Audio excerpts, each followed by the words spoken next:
누가는 예수님의 여정을 이렇게 묘사하고 있습니다.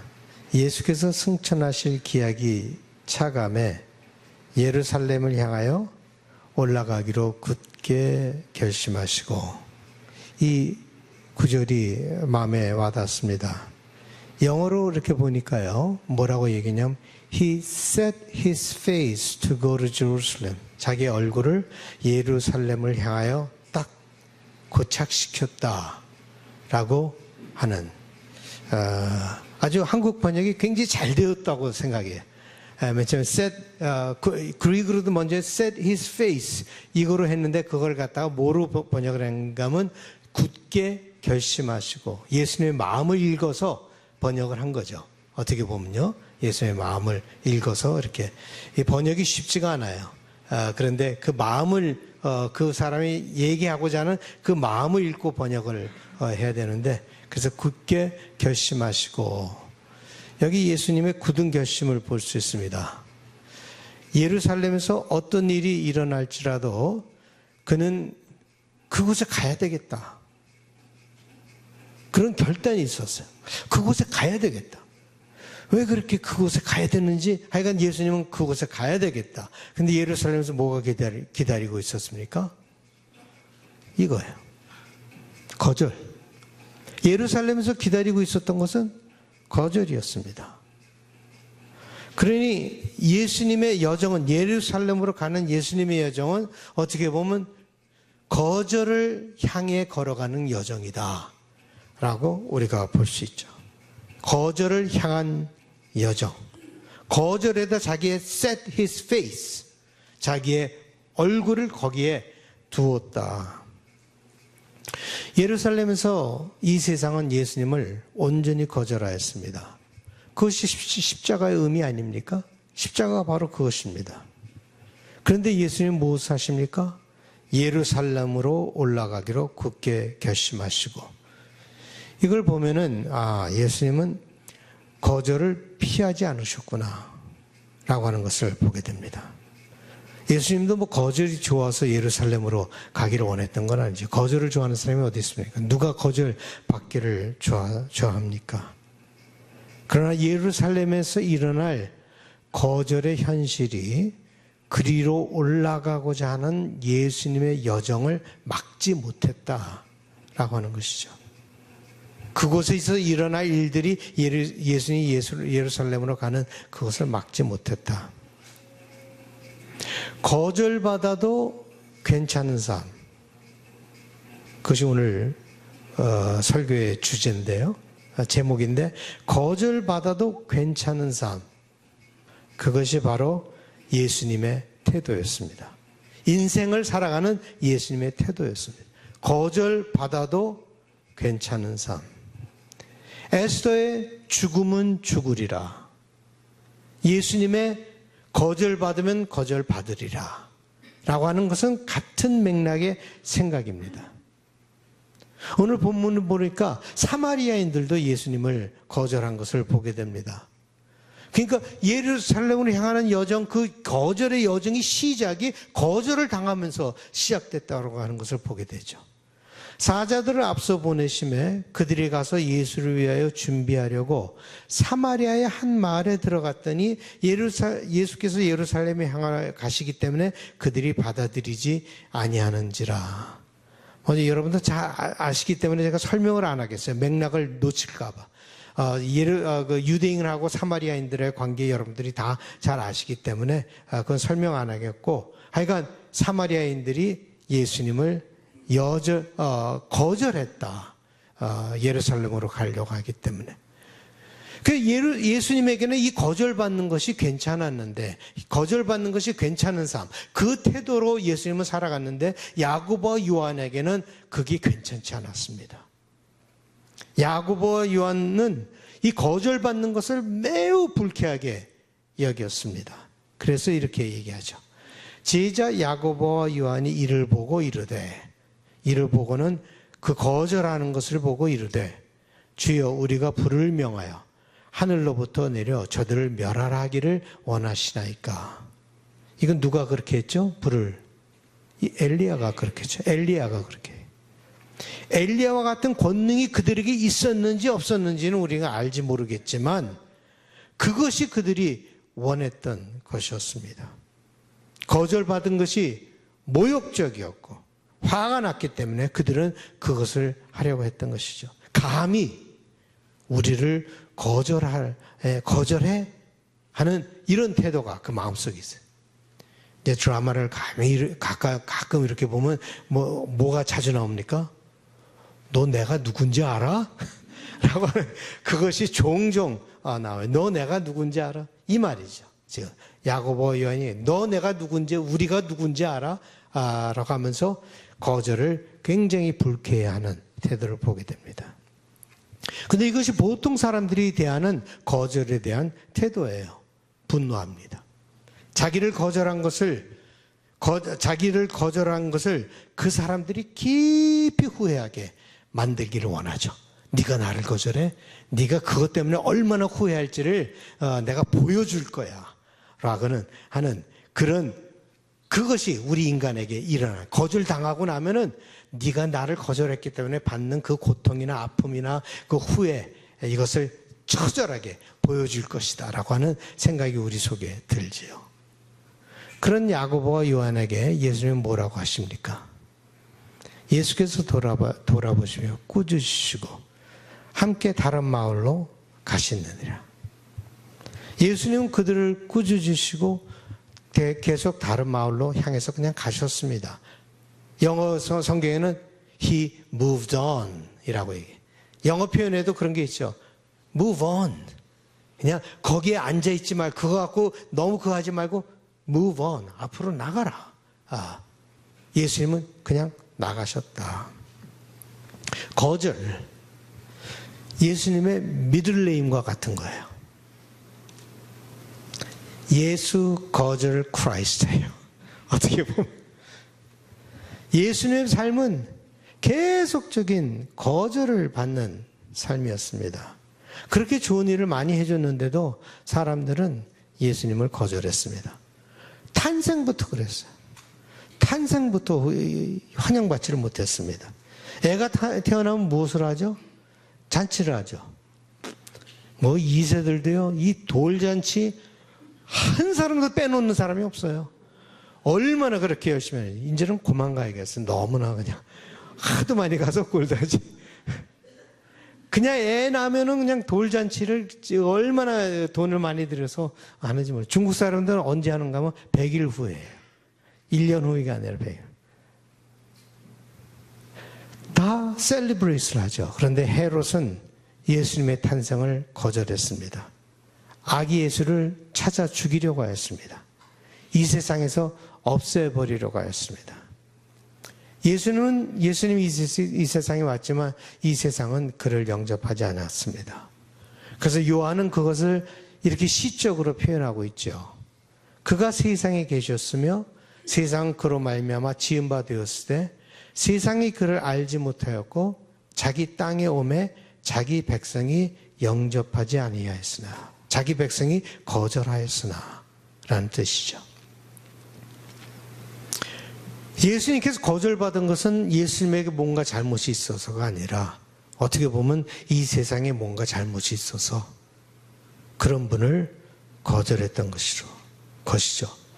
편견으로 가득 차 있는 이 세상이 예수님의 그 순수함, innocence 받아들일 수가 없었어요. 그냥 자기와 같이 때 묻은 사람들을 좋아하는 것이지 예수님 같이 righteous하고 순수한 그것을 이 세상은 받아들이지 못했어요. 예수님에게 뭔가 잘못이 있었던 것이 아니라 이 세상에 뭔가 잘못이 있었던 것이죠. 내가 여자이기 때문에 만약 나를 거절한다면, 내가 동양인이기 때문에 만약 나를 거절한다면, 내가 믿는 바 때문에 나를 거절한다면, 내가 당신과 다르다는 그 사실 그 하나 때문에 나를 거절한다면 결코 나에게 잘못이 있어서 그런 것이 아닙니다. 오히려 편견을 갖고 사는 사람들에게 잘못이 있기 때문에 그런 일이 일어나는데 우리는 그것을 알지 못하죠. 많은 경우에. 나의 편견으로 거절하면서도 내가 그것 자체도 알지 못하고 그냥 계속해서 그렇게 살아가고 있습니다. 그런 가운데 예수님은 희생자가 된 거예요. 거절의 희생자가 된 것입니다.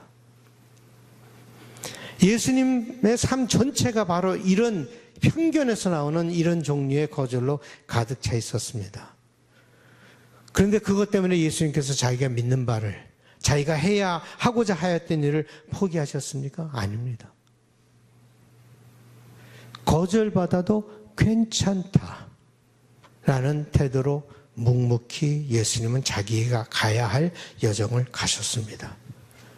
즉 사람들의 거절이 그를 막지 못했다는 것이죠.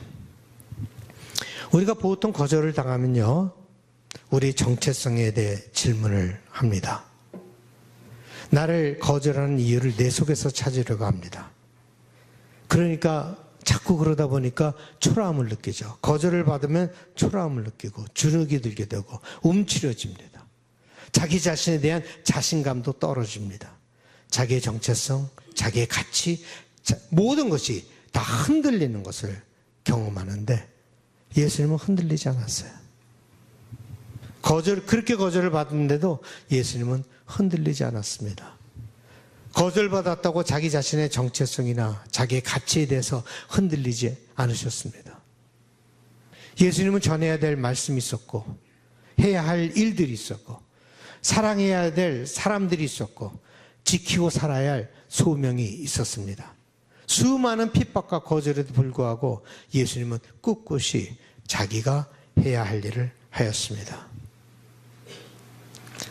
여러분, 거절이라고 하는 것은요, 삶의 한 부분이에요. 거절이라고 하는 것은 모든 사람이 다 겪는 삶의 현실입니다. 참 당할 때마다 쉽지는 않지만 모두가 다 때로는 거절을 받습니다. 거절을 당할 때 거절만 일어나는 것이 아니죠. 그것과 동반하는 그 수반에서 같이 오는 감정들, 여러 가지 감정들이 있습니다. 수치심, 창피함, 분노, 소외됨, 우울함, 이런 것들이 몰려오죠. 내가 한번 거절받으면 그냥 거절받은 것으로 끝나지 않아요. 수많은 감정들이 내 속에서 올라옵니다. 무엇보다도 자기 자신에 대한 자신감을 잃게 되죠. 자기가 누군가 하는 것에 대한 질문을 하게 됩니다. 도대체 나에게 무슨 문제가 있는가? 왜 사람들이 나를 거절하는가? 내가 과연 사랑받을 가치가 있는 존재인가? 내 성격에 결함이 있나? 내가 뭘 그렇게 잘못했나?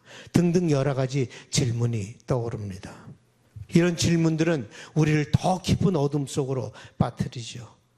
거절은 우리의 영혼을 파괴시킬 수 있습니다. 거절은 더 크게 될 수 있는 우리의 잠재성을 무너뜨릴 수 있습니다. 거절은 자신감을 우리에게서 앗아가고 거절에 대한 두려움은 우리를 움츠리게 합니다. 사람들에게는 인정을 받는 것이 그렇게 중요해요. 그래서 인정을 받지 못하면은 분노를 내던가 아니면 자기 자신을 고립시켜서 사람들을 보지 않습니다. 인정을 받지 못할 때. 거절에 대한 두려움으로 살아가다 보면 내가 진정으로 원하는 것이 무엇인지, 심지어 내가 도대체 누구인지도 알지 못하는 상황에 이르게 됩니다. 사람들이 원하는 사람이 되고 말아요. 그건 그룹 갈 때마다 그러면 바뀌어야 돼요. 카멜레온이 될 수밖에 없어요. 이 그룹은 이런 사람을 좋아하니까 이런 사람처럼 됐다가 저 그룹은 저런 사람을 좋아하니까 저런 사람이 됐다. 저기는 가면은 카멜레온이 자기가 누군지 사라져버리는, 내가 나의 누구인지도 알지 못하는 그런 파괴가 내 속에서 일어나게 된다. 바로 그것을 예수님께서 하시지 않으신 거예요. 예수님은 사람들이 원하는 그런 구원자가 아니셨습니다. 예수님은 사람들이 원하는 메시아가 아니었습니다. 예수님은 사람들이 원하는 그런 사람이 아니었습니다. 사람들은 예수를 강제로 왕으로 추대하려고 했지만 예수님은 그것을 즐기지 않으셨습니다. 사람들이 칭찬하는 것을 즐겨하며 그것을 먹고 살았던 분이 예수님이 아니십니다. 사람들은 그를 마지막으로는 왕으로 추대하려고 별의별 거 다 하다가 결국은 뭘 합니까? 뱉어버리죠. 자기들 마음에 안 맞으니까 뱉어버리죠. 그런데 그렇게 거절받는 것이 괜찮았다는 말입니다. 나의 여정이 거절받는 여정이라면 받아들여야 합니다. 내가 살아야 할 나만의 고유한 삶이 있습니다. 사람들이 뭐라 하든 내가 살아야 하는 그 고유한 삶을 살아야 합니다. 그런데 그 여정이 거절을 불러들이는 여정이라면 거절을 받아야죠. 이것이 예수님께서 살았던 삶의 모습입니다. 근데 나중에 보니까 그 거절받은 예수 속에 숨겨진 진리가 있더라라고 하는 거예요. 그걸 나중에 제자들이 깨닫고 베드로는 이렇게 말합니다. 그러므로 믿는 너희에게는 보배이나 믿지 아니하는 자에게는 건축자들이 버린 그 돌이 모퉁이의 머릿돌이 되고, 사람들이 버린 돌이 모퉁이 돌이 되었다. 누가도 똑같이 얘기하죠. 예수는 너희 건축자들이 버린 돌로서 집 모퉁이의 머릿돌이 되었느리라. 결국은 버림을 받았지만 가장 중요한 인생을 살게 되었다라고 하는 것을 보게 되죠.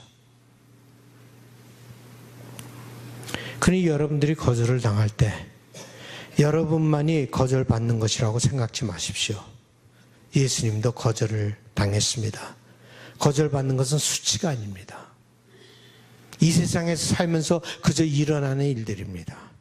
그러나 그 가운데서도 하나님께서는 여러분 속에서 역사하시고 계시다는 것을 믿기를 바랍니다. 고유하게 여러분에게 주어진 authentic life, 영어로 얘기하면 authentic life, 여러분 나름대로의 고유한 삶을 살아가시는 여러분들 되시기 바랍니다. 감정에 휘둘림을 당하지 마십시오. 사이클로지컬 게임을 하지 마십시오. 자기 자신을 드러내기 위해서, 나타내기 위해서, 인정받기 위해서 사이클로지컬 게임을 하지 마십시오. 순수하십시오. 있는 그대로 여러분의 삶을 살아가십시오. 매니플레이트 하지 마십시오. 다른 사람을 조종하지 마십시오. 여러분의 삶을 사십시오. 거절을 받아들이고 앞으로 나가십시오. 수치라고 하는 딱지를 거절에 붙이지 마십시오. 여러분의 가치에 대해서 의심도 하지 마십시오. 거절이 여러분의 가치를 결정하지 못합니다.